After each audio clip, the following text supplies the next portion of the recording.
Hello students. आइए मैं आप लोग को आज बहुत एक अच्छी चीज़ बताता हूँ जिसका नाम है स्क्वायर रूट स्पाइरल। क्या नाम है उसका?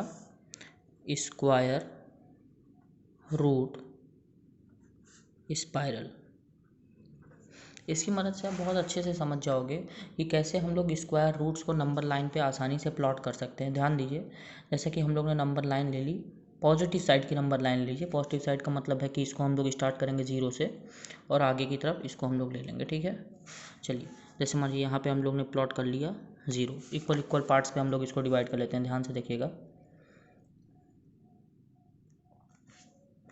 1 2 3 4 5 6 7 एंड कैरी ऑन। आप उसको आगे अपने हिसाब से कर सकते हैं। 3 4 5 6 7। चलिए, अब जैसा कि मैंने आपको पहले ही बताया था कि रूट 2 के लिए हम लोग क्या करते हैं। ठीक है, तो रूट 2 के लिए जैसा कि मैंने आपको बताया था कि इसके ऊपर हम लोग एक ट्रायंगल बनाते हैं। चलिए वहीं से स्टार्ट करते हैं हम लोग। जैसा कि आप देख रहे हैं कि अगर हम लोग एक बेस के हिसाब से अगर एक रेक्टेंगल बना लें, स्क्वायर बना लें, तो उसके हिसाब से हम लोग रूट 2 प्लॉट कर सकते हैं। लेकिन नॉर्मली कोई बहुत बड़ी चीज़ नहीं थी वो। इसको हम लोग को करना क्या था कि हम लोग ने ऐसे मान लो कि उस स्क्वायर का बेस ले लिया 1। ठीक है, 1 सेंटीमीटर ले लो, 1 यूनिट ले लो, और उसकी हम लोग जितनी ये 1 यूनिट ये है वही उतनी ही हाइट भी हम लोग इसकी ले लेते हैं। ठीक है, ध्यान दीजिएगा, इसकी हाइट भी उतनी ले लेते हैं 1 यूनिट की। 1 से हम लोग ने यहाँ तक की उसकी हाइट ले ली, ये रही उसकी हाइट, और इसको मैच कर दिए। ठीक है, अब ये क्या हो गया, अब जैसे मान लीजिए इसकी बेस भी इसका 1 यूनिट का और इसकी हाइट भी 1 यूनिट की। ठीक है, और इसको हम लोग क्या करेंगे, एज अ रेक्टेंगल ड्रॉ कर देंगे। ध्यान से यहाँ पे देखिएगा, इसी बेस पर आपका सारा बनता जाएगा। अब इसको आपको क्या यहाँ पे समझ में आ रहा है, देखिए ये आपका 1 यूनिट का, ये आपका 1 यूनिट का। ठीक है, तो 1 यूनिट का ये होने के बाद अब ये जो आपका ये जो लाइन बन रही है ना, ये लाइन आपको मैं बता दूं कि ये रूट 2 की होगी। ये लाइन रूट 2 प्लॉट करेगी। ठीक है, अब ये क्वेश्चन आता है कि कैसे, तो बाई पाइथागोरियन थ्योरम मैंने पहले ही आपको बताया है कि जैसा कि आपको पता है कि H square equals to B square plus P square. ये कौन सी थ्योरम है? Pythagorean theorem. पाइथागोरियन या पाइथागोरस, आप कुछ भी कर लीजिए, पाइथागोरस थ्योरम।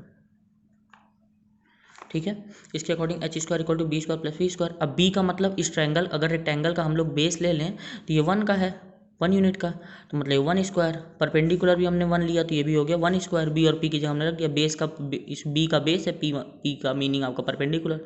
हाइपोटेन्यूज, जैसा कि मैंने आपको बताया था कि ये एक राइट एंगल ट्रायंगल बन जा रहा है, और राइट एंगल ट्रायंगल जिस तरफ फेस कर रहा होता है वो हाइपोटेन्यूज होता है। तो H square equals to 1 square plus 1 square, मतलब यहाँ पर कि कितना हो जाएगा 2, देन एच इक्वल टू हो जाएगा अंडर रूट 2। ठीक है, ये आपका बन गया रूट 2। कैसे प्लॉट किया रहता है हम लोग यहाँ पे देख लिया हम लोग ने। अब क्वेश्चन आता है कि अगर हम लोग को रूट 3 प्लॉट करना हो तो क्या करेंगे। अब आगे आप ये चीज़ का बहुत ही अच्छे से ध्यान दीजिएगा, बहुत बेसिक काम है, इसको आप अगर सीख गए तो कोई भी प्लॉटिंग आप कर सकते हैं। देखिए उसके लिए हमको क्या करना पड़ेगा, बस आप इसी लाइन पर 90 डिग्री का एंगल बना लो। 90 डिग्री का एंगल का मतलब कि इसके परपेंडिकुलर कौन सी लाइन होगी। ठीक है, ये मान लो ओरिजिन है, तो इसके परपेंडिकुलर कौन सी लाइन होगी, तो इस पॉइंट पे 90 डिग्री का एंगल आपका यहाँ बन रहा है। समझ में आया कि नहीं आया? इस पॉइंट पे आपका 90 डिग्री का एंगल यहाँ बन रहा है, और उसके अकॉर्डिंग आपको करना क्या होगा, 1 यूनिट की लाइन आप उसी की तरफ आगे बढ़ाएंगे। देखिए मैं आपको बताता हूँ, बहुत ही बेसिक तरीका है।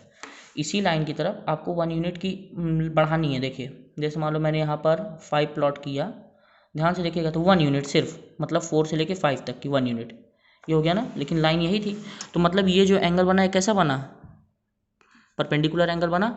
अब अगर आप इसको इससे मैच कर दें, ध्यान से देखिएगा, ये इसी पॉइंट से इसको दोबारा से मैच कर दें कुछ ऐसे, तो ये जो आपकी लाइन बन रही ना, ये पता है क्या बनेगी, ये root 3।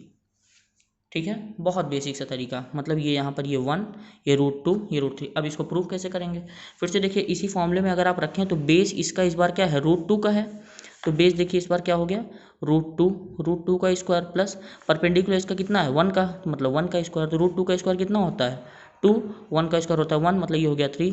H square equal to 3, तो मतलब एच इक्वल टू क्या हो जाएगा, अंडर रूट 3। क्लियर हुआ कि नहीं हुआ? तो ये लाइन आपकी हो गई रूट 3 की। आगे बढ़ते हैं, अगर आपको रूट 4 करना है, सही है कि नहीं, इसी हिसाब से आप आगे बढ़ते जा सकते हैं आराम से। रूट 4 का मतलब क्या होगा, 2 √4 का मतलब क्या होगा 2। अच्छा √4, अब आप कहेंगे √4 का तो सर पता है, उसको हम लोग 2 लिख सकते हैं डायरेक्टली बाय √4 का आंसर क्या होता है 2 होता है, लेकिन मैं वही आपको प्रूफ करके यहाँ पर दिखाता हूँ वो कैसे हो सकता है। चलिए अब √4 के लिए क्या करेंगे, आपके पास बेस √3 का है, फिर इस पर एक परपेंडिकुलर लाइन बनाइए। यहाँ पर हमने रखा इस पॉइंट पर, देखिए ध्यान से, इस पॉइंट पर हमने यहाँ पर रखा और एक परपेंडिकुलर लाइन कुछ यहाँ पे प्लॉट की, ठीक है। यहाँ पे प्लॉट करने के बाद उसके बाद फिर से 1 यूनिट की तरफ हम लोग बढ़ेंगे, मतलब इसी लाइन में 1 यूनिट, लेकिन परपेंडिकुलर बिल्कुल होना चाहिए। ये हमने यहाँ से यहाँ पे कर दिया, ध्यान दीजिएगा, यहाँ से यहाँ, ठीक है। ये फिर से हो गई 1 यूनिट की। और जैसा कि मैंने आपको बताया था, इसको आप यहाँ से लाके यहाँ पे मैच कर देंगे तो ये क्या हो जाएगा, ये √4 हो जाएगा। This will be of √4। अब आगे हम लोग फिर से ध्यान दें, अब √5, बस सिमिलर वर्क आपको यहाँ पे करते जाना है। √5 के लिए क्या करेंगे, फिर से यहाँ पे परपेंडिकुलर पॉइंट ले लीजिए। परपेंडिकुलर पॉइंट का मतलब यहाँ से हम प्लॉट करेंगे, 90 डिग्री का एंगल आप यहाँ पे प्लॉट कर दीजिए। 90 डिग्री का मतलब बस सीधी सी बात है कि इस पर जो है परपेंडिकुलर बनना चाहिए, इस बेस पर जो आपकी लाइन हो दैट शुड बी परपेंडिकुलर, ताकि यहाँ पर जो एंगल बन रहे हैं ना ये सारे के सारे 90 डिग्री के बने। फिर से देखो इसी लाइन में 1 यूनिट, इस लाइन में जो मैंने अभी 90 डिग्री किया है सेम इसी लाइन में 1 यूनिट हमें प्लॉट करना है। ये कुछ इस तरह, ये फिर से हो जाएगा क्या 1, और ये लाइन यहाँ से जो यहाँ तक आके मिलेगी ये क्या हो जाएगी √5, क्या हो जाएगी √5 की ये वाली लाइन। इसी तरह आपका बढ़ता जा रहा है, ये लाइन किसकी हो गई √5 की। अब यहाँ पे ध्यान दीजिएगा, ये अब जैसे मैंने आपको प्रूफ बता दिया, आप चाहें तो इसको चेक भी कर सकते हैं। जैसे अभी मैंने √3 वाला मैंने आपको यहाँ पे नहीं बताया, फिर से ध्यान दे लीजिए। √3 अगर इसका बेस है तो b² + p² मतलब √3 का स्क्वायर प्लस 1 का स्क्वायर, तो क्या हो जाएगा 3 + 1 4, तो h² = 4, तो h = क्या √4 मतलब h = 2। अब मैं आपको बाद में प्रूव करूँगा 2 तो यहाँ पे है, तो इसका मतलब ये लाइन 2 पर आनी चाहिए। चलिए आगे उसको हम लोग देखेंगे। अब फिर से √5 अगर हम लोग को √6 प्लॉट करना है तो क्या करेंगे, फिर से वही काम कि फिर से यहाँ पर आप एंगल 90 डिग्री का बनाइए। ध्यान से देखिएगा, यहाँ पे आप एकदम लाइन आपकी सिमिलर होनी चाहिए, और प्रोटेक्टर का यूज़ बहुत सही से आना चाहिए। मैंने आपको 8th क्लास में ये चीज़ बहुत पहले ही बता दिया है कि प्रोटेक्टर का यूज़ बहुत अच्छे से करिए, वहाँ पे पॉइंट्स में गलती नहीं होनी चाहिए आपकी। और सेम इसी लाइन में हम लोग 1 यूनिट का प्लॉट कर देंगे, ठीक है। 1 यूनिट यहाँ पे हम लोग ने प्लॉट कर दिया, और इस लाइन को, ये भी कितने की हो गई 1 यूनिट की हो गई, और इस लाइन को जैसे ही हम लोग यहाँ पर लाके मिलाएंगे, इसको आपको इसी पॉइंट पर फिर से मैच करना है। ये हो गया आपका क्या √6, ठीक है। फिर से आगे बढ़ते हैं, √7 की तरफ ध्यान देते हैं। फिर से यहाँ से हम लोग ने किया, और ये यहाँ से 90 डिग्री का यहाँ, और इस लाइन में आकर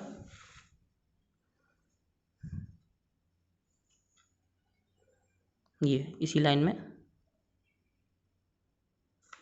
ठीक है।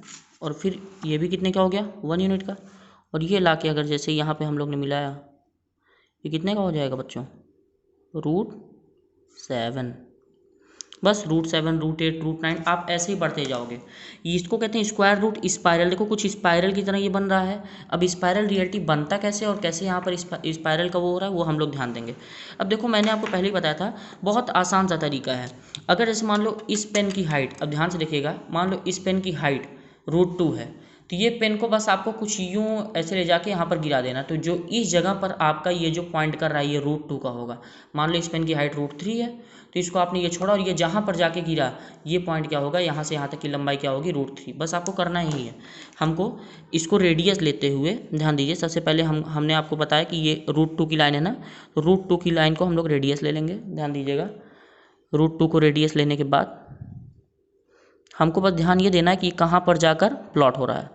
जैसा कि हमने देखा कि √2 कुछ इस जगह प्लॉट हो रहा है, तो मतलब ये पॉइंट क्या हो जाएगा, इसको क्या हम लोग ले लेंगे √2, ठीक है।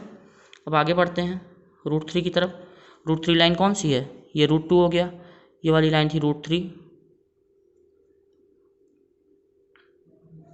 ध्यान दीजिएगा, अब ये स्पाइरल कहाँ पर जा रहा है, ये यहाँ पर हो जाएगा √3। अब √4 की तरफ बढ़ते हैं, √4 यहाँ पर है, रूट 4 का स्पायरल देखते हैं कहाँ पर जा रहा है। ये कुछ देखा आपने, करेक्टली रूट 4 आके 2 पर गिरा कि नहीं गिरा। तो यही बात होती, रूट 4 आके करेक्ट प्लॉट हो रहा है 2 पर, इसका मतलब आपका स्पायरल क्या है, बिल्कुल सही है। आपको पता है कि रूट 4 की वैल्यू 2 होती है। चलिए आगे बढ़ते हैं, रूट 5 की तरफ ध्यान दीजिए। बस स्पायरल अगर आप इसको परफेक्ट बनाएंगे, ज्योमेट्री का यहाँ पर आपको प्रोग्रेशन करना है, ज्योमेट्री का आपको ध्यान देना है। देखिए रूट 5 आपका यहाँ पर आके होगा, ये देखिए। अब आगे हम लोग बढ़ते हैं रूट 6 की तरफ।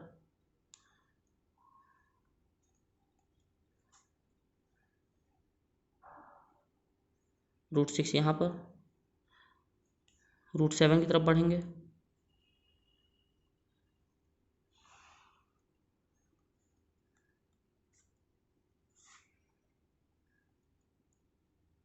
रूट 7 कुछ यहाँ पर, उसका रूट 8 बनाएंगे तो रूट, फिर उसका जैसे ही आप रूट 9 बनाएंगे, root 9 should be plot on 3।